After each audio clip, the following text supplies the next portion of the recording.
आस्था हॉस्पिटलच्या हलगर्जीपणामुळे दशरथ रसाळ राहणार उजने या युवकाची या ठिकाणी या आस्था हॉस्पिटलमध्ये गेल्या 3 ते 4 महिन्यापूर्वीपासून उपचार घेत असताना जवळपास 5 ते 6 लाख रुपये त्यांनी त्या ठिकाणी आस्था हॉस्पिटलला भरलेत.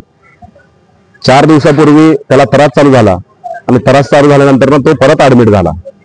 ऍडमिट झाल्यानंतर या ठिकाणी पैसे भरून जे वैतागलेले लोक आहेत ती ज्याच्याकडे कर्जबाजारी झालेले आहेत, थोडे पैशाची अडचण होती म्हणून आम्ही 2 दिवसांनी पैसे भरतो सर, उपचार करा असं त्या हॉस्पिटलला सांगत असताना त्या ठिकाणी असणार स्टॉप, त्या ठिकाणी असणारे डॉक्टर यांनी पैशाचा तगादा लावला आणि त्या दशरथ रसाळचा उपचार केला नाही म्हणून त्याचा मृत्यू झाला.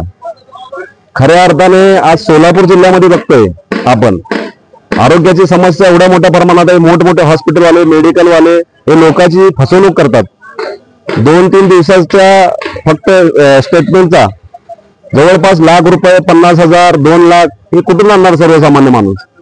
मंत्री, आरोग्य मंत्री, जे काय प्रशासन आहे हे या गोष्टीवर गंभीरतेने लक्ष घेऊन या ठिकाणी असल्या जे हॉस्पिटल चालतात त्या हॉस्पिटलवर कारवाई करणं गरजेचं आहे.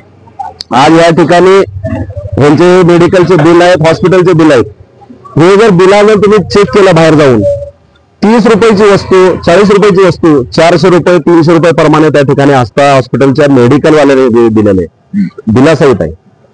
तर हा कुठला म्हणजे नेमकं लुटण्याचा प्रकार आहे? गोरगरीब लोक अक्षरशः वैतागल्या त्या गोष्टीला. खरोखर हे चुकीच्या पद्धतीने या ठिकाणी चालू आहे. आज जवळपास आमच्या संघटनेच्या वतीने आम्ही गेल्या 6-7 महिन्यापासून या ठिकाणी प्रत्येक हॉस्पिटलचं आम्ही व्हिजिट देतोय, बघतोय, आम्ही लोकांच्या जनतेसमोर मांडतोय. तर प्रशासनाची दखल घेणं गरजेचं आहे. आज या ठिकाणी नातेवाईकांनी या आस्था हॉस्पिटलमध्ये तक्रार दिलेली आहे. आज पोस्टमॉर्टम चालू आहे त्यांचं. ही तक्रार यांची अशी आहे की त्या ठिकाणी असणारे सीसीटीव्ही कॅमेरे आहेत, त्या सीसीटीव्ही कॅमेरेमध्ये चेक करा डॉक्टर होते का नव्हते, काय त्याचा उपचार झालाय नाही झालाय. दुसरी यांची मागणी अशी आहे की त्या ठिकाणी असणारं ते मेडिकल आहे, त्या मेडिकल मधून आवाजा सवालदाराने त्या ठिकाणी यांची फसवणूक केलेल्या त्या मेडिकलवर कारवाई करा. आणि तिसरी, ज्या ठिकाणी हा उपचार चालू आहे क्रिटिकल असताना देखील त्या ठिकाणी डॉक्टर उपस्थित नव्हता, शिकाऊ डॉक्टर आहेत, स्टॉप नाही, अशा अनेक केस आहेत. त्या ठिकाणी असणार जे स्टॉप आहे पैशाचा स्वतः तगादा लावतात त्यांना की तुम्ही भरताय का नाही, नाहीतर सिव्हिल हॉस्पिटलमध्ये नेऊन चला.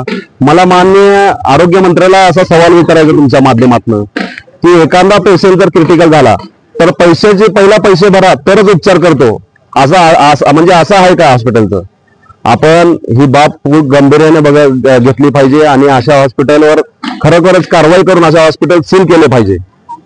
सोलापुरात अशा बरेच असे हॉस्पिटल आहेत, ते हॉस्पिटलमध्ये आता सर्रास पैसे नाही भरले की इलाज केला जात नाही.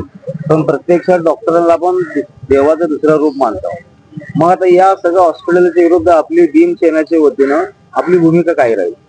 येणाऱ्या काळात जर हे सर्व प्रकार बंद नाही झालं तर स्वतः आम्ही हे जे हॉस्पिटल आहेत या हॉस्पिटलला आम्ही स्वतः काहीतरी मोठ्या प्रमाणात या ठिकाणी आंदोलन, जोपर्यंत हे बंद होत नाही हॉस्पिटल तोपर्यंत आंदोलनाची भूमिका आमची चालू राहणार आहे.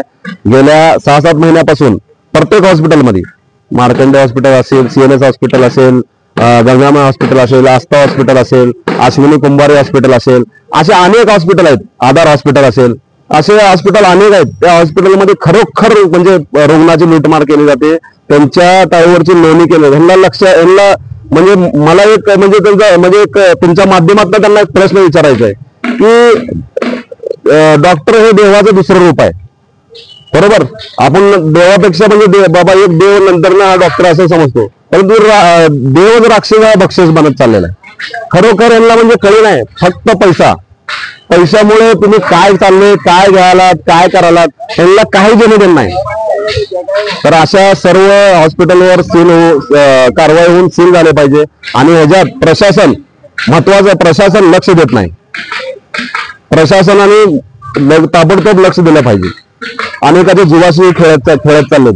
शिकाऊ डॉक्टर असतात, शिकाऊ डॉक्टर मध्ये काय इंजेक्शन दिलंय, काय मेडिसिन दिलंय, काहीच गेलं नाही. आता परवा दिवशी एक कादरे हॉस्पिटल आहे, त्या कादरे हॉस्पिटलमध्ये पण असाच प्रकार झाला. मी सिद्धार्थ जयसिंग रसाळ, मैताचा मोठा भाऊ. मला सांगताना राहणार मुक्काम पोस्ट बिलकुंड तालुका औसा जिल्हा लातूर. मी बिलकुंडून या ठिकाणी उपचार करता आलो. पहिला उपचार केला एक बार, तेव्हा 4.5 लाख बिल झालं. आता 1.5-2 लाख रुपये बिल भरल्या देखील फक्त पैसे भरा एवढ्या गोष्टीवर फक्त माझ्या भावाचा त्यांनी जीव घेण्यात आलाय. वेळेवर पैसे न दिल्यामुळे, उपचार न केल्यामुळं माझ्या भावाचा त्या ठिकाणी जीव गेलाय. मी तक्रारीद्वारे आमच्या मुलांना तक्रार द्यायला लावली. तक्रारीद्वारे त्यांना मी एकच प्रशासनाला मागणी करतो की त्याच्यावर चौकशी करून सगळे कॅमेरे बघून सर्व त्याच्या बिलाच्या पावत्या वगैरे सगळं बघून त्याच्यावर योग्य ती कारवाई लवकरात लवकर करावी, एवढी माझी रास्त मागणी आहे. आपण तक्रार केलं का पोलिसात? हो, माझ्या मुलाचे जबाब घेतलेले आहेत तक्रार त्यांनी. घेतली का? तक्रार नाही केला, जबाब घेतलेत त्यांनी. जबाब घेतला. हा, जबाब घेतले. तक्रार अगर नाही केला तर पुढे तुमची भूमिका काय? तक्रार नाही घेतलं तर आम्ही ठिय्या आंदोलन वगैरे त्याच्या मार्गाचं युवा भीमसेनेच्या मार्फत म्हणा, कुणा संघटनेच्या मार्फत, अजून कुणाच्या लोकांचं किंवा आम्ही स्वतः वैयक्तिक देखील त्या आंदोलनात बसायला माझी तयारी आहे.